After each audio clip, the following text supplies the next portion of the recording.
What a night under the lights at the Real Arena. Real Sociedad and Manchester United battled to a gripping 1-1 draw in their Europa League Round of 16 first-leg clash. And folks, this one was a slow burn, but when it caught fire, it lit up the night. The opening stages? Cagey. Both sides tiptoed through the first 20 minutes, wary of each other's firepower. United's Bruno Fernandes and Sociedad's Takefusa Kubo, usually the creative sparks, found themselves shadowed at every turn. It was a chess match, with neither team willing to make the first risky move. Ruben Amorim's United were forced into some reshuffling. Maguire and Ugarte out, Dorga, Casemiro and Garnacho in. Meanwhile, Sociedad's Imanol Alguacil made just one tweak, slotting Torrentes into midfield. Now here's what stood out early. United, the Europa League shot kings, averaging a whopping 18.8 attempts per game, were surprisingly conservative. Sociedad, on the other hand, carried the weight of history, never having beaten an English side at home in Europe. They had a ghost to banish, but would tonight be the night? The first real glimpse of goal came in the 12th minute. Garnacho cut inside, lined one up straight into Ramiro's gloves. Moments later, Torrentes had a pop from range. Wide. If we're being honest, neither keeper was losing sleep over those. The XG stats at this point? Let's just say they wouldn't get an analytics nerd out of bed. 0.07 for Sociedad, 0.06 for United after 25 minutes. But then, finally, a spark in the 36th minute. United broke through with some slick passing, and Dalot fizzed across into the box. Fernandes connected, the net was destined to ripple, but no. A heroic block on the line denied him. Zirkzee pounced on the rebound, denied again. A third bite at the cherry, flicked wide. 3 chances in quick succession, and yet the scoreboard remained stubbornly unchanged. As halftime approached, United carved out one more opportunity, Fernandes lofting a perfect ball for Dalot, whose header was straight at Ramiro. The breakthrough felt close, but the first 45 ended in frustration. And then the second half delivered. United came out swinging, and 6 minutes after the restart, they should have been ahead. Zirkzee's clever flick found Dorga, who whipped a low cross to the back post. Garnacho, unmarked, yards from goal. This was it. But somehow, some way, he found the side netting. Agonizing. La Real responded through Kubo, dazzling down the right before whipping in a cross for Oyarzabal. Danger loomed, until De Ligt intervened with a crunching last-ditch tackle. United's investment in the Dutchman paying off right when they needed it most. Then, in the 57th minute, the deadlock shattered. Dalot charged forward, fed Garnacho, and the young Argentine, instead of going alone, picked out Zirkzee with a perfectly timed cutback. First-time strike. Net bulging. United in front. That goal meant business. United have now bagged 5 goals in the first 15 minutes of the second half in this competition, more than any other side. And when they score first in the Europa League, 4 wins, 3 draws, 0 losses. The away fans were bouncing, but the drama wasn't done. 68th minute. VAR intervenes. The referee takes a trip to the monitor. Bruno Fernandes, the heartbeat of United's attack, penalized for handball. The stadium erupts. Oyarzabal steps up. Pressure? What pressure? The Sociedad captain oozes composure, sending Onana the wrong way and the home crowd into ecstasy. That's 11 European goals for La Real's talisman, more than anyone in club history. And just like that, the tie is wide open. A night that started slow ended with tension, controversy, and 2 teams leaving it all on the pitch. The return leg, it's going to be a must-watch. With 20 minutes left and the score locked at 1-1, both managers had big decisions to make. Imanol Alguacil was the first to roll the dice, making a triple substitution in the 63rd minute. Aramburu, Marin, and Oscarson on for Elustando, Torrentes, and Barrenechea. It was a statement of intent from the Sociedad boss. He wanted the win, not just a share of the spoils. And his gamble nearly paid off instantly. Just 2 minutes later, Mendes found himself in space on the edge of the area, spun brilliantly, and shaped to curl one into the top corner. The Real Arena held its breath, but the ball whistled just wide. Agonizing. That was the kind of half-chance La Real needed to bury if they wanted to take an advantage to Old Trafford. United boss Ruben Amorim, on the other hand, played it cool. He didn't make a single change until the 78th minute, swapping Garnacho for the experienced Christian Eriksen. A cautious move that hinted he was happy to leave Spain with a draw and finish the job back in Manchester. Both sides had late chances to steal it. In the 76th minute, Marin nodded a header into the path of Mendes, who drove forward with purpose, cut inside, and let fly. The shot was destined for the top corner, until Onana stretched out a strong hand to claw it away. Another clutch moment from a keeper who's been immense for United this season. But Sociedad's golden opportunity arrived in the 83rd minute. Becker, fresh off the bench for Kubo, sprinted down the right and drilled a low cross into the 6-yard box. Oscarsson was there, completely unmarked, just yards from goal. All he had to do was hit the target, but somehow, incredibly, he fluffed his lines. A shocking miss that could come back to haunt them. Still, the drama wasn't done. Deep into stoppage time, 94th minute, the final kick of the game, Oscarsson had a shot at redemption. Played in behind the United defense, he met the ball with a venomous volley, but Onana stood tall, palming it away to preserve the draw. A heroic stop in the dying moments. When the whistle blew at 1-1, it felt like the right result. Both teams had their moments, neither truly dominated. For United, it's a solid away result. An away goal, even if they don't technically count anymore, and a chance to seal the deal at Old Trafford. For Sociedad, a mix of frustration and hope. They'll be kicking themselves over those late misses, but they've finally broken their scoring drought at home against English opposition. And they've shown they can trouble this United backline. The stats tell a story. United generated 0.57 expected goals to Sociedad's 0.08. The numbers suggest United were the more threatening side, but football isn't won on XG. It's about putting the ball in the net, and both teams managed it just once. Individually, some standout performances. Garnacho, despite his missed sitter, was electric down the right, setting up Zirkzee's goal. The Dutchman continues to show why United bet on him. His movement, his finishing, his knack for being in the right place. For Sociedad, Takefusa Kubo was their biggest weapon. Quick, direct, relentless, he gave United's defense plenty to think about. And Oyarzabal? Ice cold from the spot, as always. So what now? It's all to play for in Manchester. No away goals rule, no cushion for either side, just a straight-up winner-takes-all battle at Old Trafford. One night to decide who marches on to the Europa League quarterfinals. Old Trafford under the lights. There's just something about it. United's European form at home has been up and down, but when the crowd is roaring and the pressure's on, it can push the Red Devils to another gear. Ruben Amorim will be keeping his fingers crossed for the return of Harry Maguire and Manuel Ugarte, two key pieces that would give United more stability at the back and control in midfield. For Imanol Alguacil and Real Sociedad, the mission is clear, but it won't be easy. No Spanish side has won at Old Trafford in the last 8 attempts. If they want to rewrite history, they'll need to channel the spirit of Sevilla, who humiliated United 3-0 in last year's quarterfinals. Though, to be fair, that was on home soil in Seville. Now let's talk about some standout performances from tonight. Matthijs de Ligt was a rock in United's defense, throwing himself into challenges and making that crucial last-ditch block to deny Oyarzabal. Nights like these remind you why he was once the golden boy of Ajax's backline. For Sociedad, Brais Mendes was quietly brilliant. He's not the flashiest name on the team sheet, but his vision and precise passing kept things ticking in midfield. He also has history with United. His penalty secured Sociedad's only win against them back in 2022 at Old Trafford. One area where United struggled? Controlling the midfield.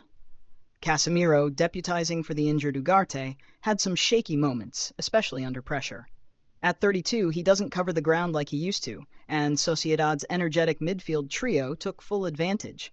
Amorim might look to tweak things in the return leg, perhaps bringing in Eriksen from the start to add some composure on the ball. And then there was that penalty decision. Bruno Fernandes won't be happy. Sure, his arm was away from his body, but he was turning away, and there wasn't much he could do to avoid the contact. Still, in the age of VAR, those calls almost always go against the defender. His frustration boiled over soon after, earning him a booking for dissent. So, what happens in the second leg? Does Amorim stick with the cautious approach, or does he let United off the leash at Old Trafford? With the firepower they have, they should be creating more than the 0.57 expected goals they managed tonight. Rasmus Højlund, in particular, was too quiet by his standards. He'll be itching to make an impact in front of the home fans. For Sociedad, does Alguacil keep his attacking intent, or does he play it smart and look to counter? With the pace of Becker and Kubo, hitting United on the break could be their best weapon. L'Oreal have scored in every Europa League game this season. If that streak continues, they'll fancy their chances of making life difficult for United. And then there's the scheduling factor. United face a massive Premier League showdown with Arsenal just 3 days after the second leg, while Sociedad have a more manageable La Liga fixture against Las Palmas. Will Amorim rotate? Can he afford to? These are the headaches that come with juggling European and domestic ambitions. Let's not forget what's at stake here. For United, the Europa League could be their only shot at silverware this season, and maybe even their best hope of getting back into the Champions League. For Sociedad, this is a chance to make history. They've never been beyond the round of 16 in this competition. European nights like these always carry a little extra weight, and this one was no different. For Manchester United, the Europa League has been a mixed bag in recent years. Glory under Mourinho in 2017, heartbreak against Sevilla, and everything in between. It's a competition they'd rather not be in. But if Amorim can guide them to the trophy, it would be a serious statement of progress in his first season. For Real Sociedad, this is about more than just a deep cup run. It's about proving they belong among Europe's elite. Alguacil has built something special, blending homegrown talent with smart signings to create a side that punches above its weight. A quarter-final spot would be historic, and it might just help them keep hold of their biggest stars for another season. Now, let's talk numbers. United have now scored in every Europa League game this season. 8 for 8. Sociedad? A perfect 10 for 10. Something's got to give at Old Trafford next week, unless we're heading for another scoring draw and the nerve-wracking chaos of penalties. Discipline could also play a role in the second leg. Fernandez and Zubeldia both picked up bookings tonight, meaning one more would see them suspended for a potential quarter-final. Losing Bruno, United's creative heartbeat, would be a massive blow if they make it through. For United, tonight was another step in their transition under Amorim. It wasn't dazzling, but it was disciplined. That kind of tactical structure has been missing in recent years, and while there's work to do, you can see the foundations being laid. Sociedad, meanwhile, showed why they're such a dangerous side in Europe. Topping a group with Porto, Slavia Praha, and Club Brugge was no fluke. Their home form has been electric, and while tonight's draw ended a 3-game winning streak at the Reale Arena, they've still proven they can go toe-to-toe with a European giant. And really, as a neutral, what more could you ask for? Both teams showed their strengths, both had their flaws exposed, and now we get a winner-takes-all showdown at Old Trafford. Will United's European pedigree make the difference, or can Sociedad rip up the script? If tonight taught us anything, it's that finishing will be the deciding factor. United edged the XG battle but weren't clinical enough. Garnacho's near miss, Sociedad's wasted late chances, fine margins but ones that can decide knockout ties. One last note on the atmosphere. The Reale Arena was bouncing after Oyarzabal's equalizer. That's the magic of these nights, the raw emotion, the electricity in the stands. Next week, it's Old Trafford's turn to take center stage. Under the lights, with the pressure on, anything can happen. So where does that leave us? United will be content with the away goal and the draw, but know they could have taken more. Sociedad will be buoyed by their resilience, but kicking themselves for not taking their chances. Everything is up for grabs. For United, this is a chance to keep their European dream alive and salvage silverware from a season of transition. For Sociedad, it's about making history. This is the kind of game that defines seasons and careers. Talk about a shocker in Alkmaar. Tottenham Hotspur were handed a humbling 1-0 defeat by AZ in their Europa League Round of 16 first-leg clash. If you were expecting a routine win for the Premier League Giants, you were in for a rude awakening. The AFS Stadion was bouncing as the Dutch side put in a disciplined, fearless display, securing victory thanks to a freak-own goal from Bergvall. In truth, Spurs were lucky to escape with just a 1-goal deficit. This could have been much worse. Let's call it what it was, a flat, uninspired performance from Ange Postecoglou's men. The warning signs were there. Since December, Spurs have played 23 matches across all competitions and lost 11. That recent 1-0 defeat to Manchester City at home had already raised concerns, but tonight, this was another level of frustration for the travelling fans. There were some intriguing selections in the starting X-Sign. New signings Kevin Danso and Mathys Tel were given their first taste of European action for Spurs, while Postecoglou had some big names returning to the bench. Solanke, Romero and Van de Ven were all available if needed.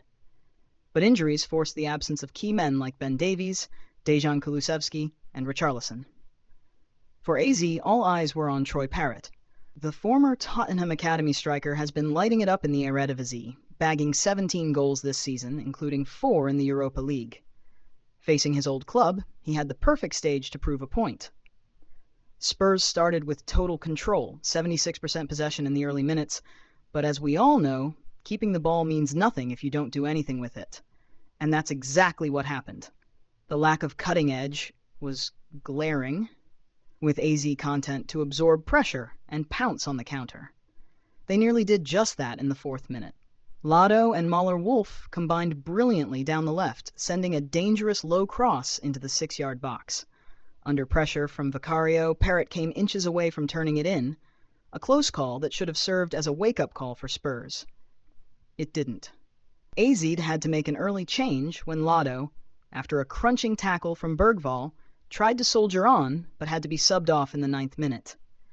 Cassius took his place, but the home side never lost their rhythm. Then, in the 18th minute, disaster struck for Tottenham. Another burst down the left from Mahler-Wolf earned AZ a corner. Koopmeiners swung in a teasing ball, Parrott scuffed it back across the box, and in an attempt to clear, Bergvall could only watch in horror as he deflected it past Vicario into his own net. An absolute gift for AZ and cue pandemonium in the stands. And here's the kicker. When AZ score first in the Europa League this season, they always win. The momentum swung their way, and Opta's live win predictor quickly adjusted. Suddenly, AZ were given a 54% chance of victory, while Spurs' hopes dropped to a dismal 21%. Just moments later, it could have been 2-0. Cassius slipped a perfect through ball to Parrott, who ghosted past Danso and found himself staring down Vicario. The story was written, the former Spurs man against his old team. But Vicario had other ideas. Rushing off his line, he spread himself wide, and Parrott's shot smacked into his outstretched leg. A crucial save, but let's be real. Parrott should have buried that. A nightmare first half for Spurs, and things needed to change fast if they wanted to salvage something from this tie. AZ were growing in confidence with every passing minute, and Spurs were looking more and more like a side completely devoid of ideas. Captain Jordi Clazy was dictating the tempo in midfield, while Tottenham's right flank was becoming a glaring weakness. Jed Spence, in particular, was struggling to contain the constant overloads, with AZ clearly identifying his side as a major area to exploit. The 24th minute nearly saw the hosts double their lead. First, Archie Gray made a crucial block to deny Troy Parrott's goal-bound strike from just outside the box. The danger wasn't over, though. Poku latched onto the loose ball, but his rushed effort flew harmlessly wide of the right-hand post. The young winger was causing all sorts of problems with his quick feet and direct dribbling, and Spurs simply had no answer. Tottenham were desperate for a spark, but their attempts to build attacks were falling flat. Brennan Johnson tried to get something going with a low cross, but it was cut out with ease. Soon after, Spence made a rare foray forward, reaching the byline before cutting the ball back, only for Owusu-Oduro to smother it comfortably. It was telling that AZ's goalkeeper had barely been tested. By the 40th minute, the stats painted a grim picture. Parrott alone had attempted 3 shots, more than the entire Spurs team combined. Tottenham had managed just 2 efforts, neither of which forced Owusu-Oduro into action. Postecoglou's expression on the touchline said it all. Zahid. His side were being outplayed, outfought, and outthought. Just before halftime, AZ had another golden opportunity. A short corner routine saw the ball worked across to Maikuma on the right. His lofted cross found Mahler-Wolf, whose close-range effort was blocked. The danger wasn't over, though Cassius pounced on the rebound, forcing Vicario into a desperate scramble to clear. Somehow, Tottenham went into the break trailing by just 1 goal, but in reality, it could have been much worse. For the first time in their Europa League campaign, Spurs failed to register a single shot on target in the first half. The XG numbers told an even harsher story. AZ had accumulated 1.68 expected goals, compared to Tottenham's dismal 0.1. This wasn't a case of bad luck or poor finishing. Spurs simply weren't creating anything. Postecoglou knew changes were needed, and at halftime, he made his first move. Wilson Odobert replaced Mathis Tell, who had been completely anonymous in his European debut. But Tell was far from the only underwhelming performer. Spurs at least showed some early intent in the second half. Bergvall, perhaps eager to make amends for his first half own goal, surged forward from midfield in the 47th minute and unleashed a low drive from 20 yards. Owusu Oduro scrambled to his left, but the ball whistled just past the post. A half chance at best, but at least it was a sign of life. AZ weren't about to take their foot off the gas, though. In the 51st minute, Classy and Koopmeiners combined dangerously on the edge of the area, only for the move to fizzle out. Moments later, at the other end, Son Heung-min cut inside from the left, only to blaze a wild shot high over the bar. It summed up his night: frustration, ineffectiveness, and a complete lack of cutting edge. The 53rd minute brought yet another warning for Spurs. Poku found space inside the box and looked destined to pick out the bottom left corner, but Vicario reacted superbly, flinging himself across to make a vital stop. Once again, the Italian goalkeeper was keeping Tottenham in the game almost single-handedly. With AZ dominating and the home crowd in full voice, Spurs were teetering on the edge. The Dutch side were probing patiently, shifting possession side to side, waiting for the right moment to pounce. If Tottenham didn't find a response soon, their Europa League hopes could be slipping away before their eyes. Minute 57, and AZ were still knocking on the door. Poku, buzzing with confidence, took another crack at goal. This time, though, his shot sailed harmlessly over Vicario's crossbar. He had the time to take a touch, steady himself, but instead went for the quick-fire effort. Not the best decision, but his relentless energy was keeping Spurs on edge. Then a bit of needle. In the 60th minute, Parrott and Danso squared up. A little pushing, line-gack, a little shoving. Classic football handbags. The ref was quick to step in before it got out of hand, and after a brief stare-down, the pair settled it with a half-hearted handshake.